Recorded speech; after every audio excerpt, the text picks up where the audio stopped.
ये alliance NDA का है। माननीय प्रधानमंत्री जी के नेतृत्व में 2014 में ये अलायंस हुआ था और माननीय प्रधानमंत्री जी के नेतृत्व में ये अलायंस है, था और रहेगा। मैंने तो नाम ले लिया है, मैं तो अभी सिर्फ कहूंगा कि वो सुधर जाएं। सिर्फ अधिकारी सुधरता है या विभाग के मंत्री? सरकार में भी कोई? मुझे तो जानकारी नहीं, आपको कोई जानकारी हो तो आप बता दें। आप नहीं, मुझे जानकारी नहीं, मैं तो सिर्फ कहूंगा कि जो मेरे पास सूचना आती, आप में से ही कोई भाई बताता है कि इसका फोन आया था कि आशीष जी के खिलाफ ये खबर चलाइए, तो जिसका नाम लेगा तो मैं तो उसी का नाम लूंगा ना। यहाँ पे जिन दो विभागों पर और वो दोनों विभाग मुख्यमंत्री के विभाग जी, तो देखिए बड़ा स्पष्ट मत। आपके ऊपर सवाल उठेगा या आपके विभाग के किसी प्रमुख अधिकारी का सवाल उठेगा तो वो सवाल आपके भी उठेगा, तो क्या मैं इसका जवाब आपको दे रहा हूं। मेरे विभाग में डीपीसी हुई, एम देवराज जी जैसे, जिन्हें उत्तर प्रदेश का आप लोग भी जानते हैं सबसे ईमानदार अधिकारी कहा जाता, उन्होंने डीपीसी की, मंत्री की कोई भूमिका नहीं होती है। वो डीपीसी की फाइल आई, मैंने मुख्यमंत्री कार्यालय भेजा, मुख्यमंत्री कार्यालय से मुझे कुछ निर्देश प्राप्त हुआ, उसके आधार पर हमने सारे विभागों से कंसेंट लेकर के, अभिमत लेकर के हमने उसको डीपीसी कर दिया। तब ये तो सूचना विभाग का दायित्व है कि ये गलत हुई है डीपीसी या सही, इसका स्पष्टीकरण जारी करना चाहिए। दो ही चीज हो सकती है, या तो डीपीसी सही हुई है और या तो डीपीसी गलत हुई है। अगर डीपीसी सही हुई है तो उसका भी सूचना विभाग को स्पष्टीकरण जारी करना चाहिए। क्यों नहीं जारी कर रहा है सूचना विभाग स्पष्टीकरण? और गलत हुई है तो उसका भी स्पष्टीकरण जारी करे सूचना विभाग।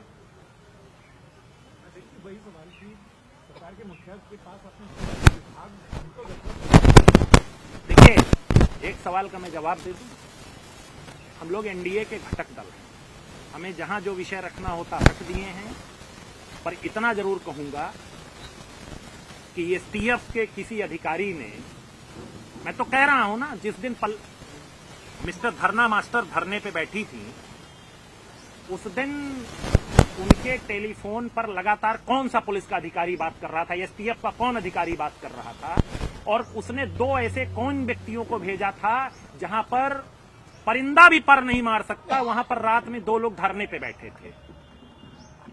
तो मेरा स्वाभाविक तौर पे एसटीएफ पे सवाल तो है ही है, और अगर एसटीएफ मेरे खिलाफ षड्यंत्र करेगी तो मैं तो जवाब दूंगा ही। खतरा भी है आपको एसटीएफ से? अरे खतरा, जो षड्यंत्र के आगे तो खतरा ही होता है, उसके आगे। अब आप अपने शब्दों में, षड्यंत्र के आगे होता क्या है?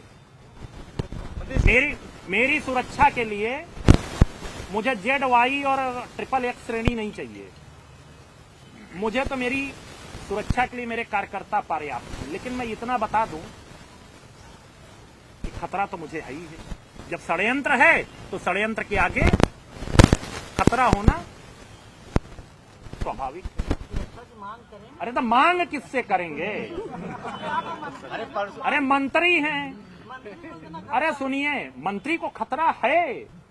मैंने तो आपको प्रूफ के साथ बता दिया कि दो आदमी भेजे गए थे। उस दिन का मिस्टर एंड मिसेस धरना मास्टर का मोबाइल, उस दिन का रिकॉर्ड चेक करा लीजिए। कौन सा पुलिस का, एसटीएफ का अधिकारी लगातार बात कर रहा था। आप इतना काम तो आप करेंगे नहीं कि उनका मोबाइल रिकॉर्ड मंगवा लें। अब आपको भी जो 2 अक्टूबर को, वो 2 जुलाई को धरना करे, 17 अक्टूबर को धरना करे, अब उसके बाद भी बताने की जरूरत है। और सुनिए, वो तो आप लोगों की बड़े प्रिय है धरना मास्टर ना, क्योंकि आपको एक इवेंट चाहिए। हाँ, ये बात, इससे मैं सहमत हूँ, मैं इससे सहमत हूँ। अरे आप बड़े भाई हैं, मैं कहाँ से कहूँगा।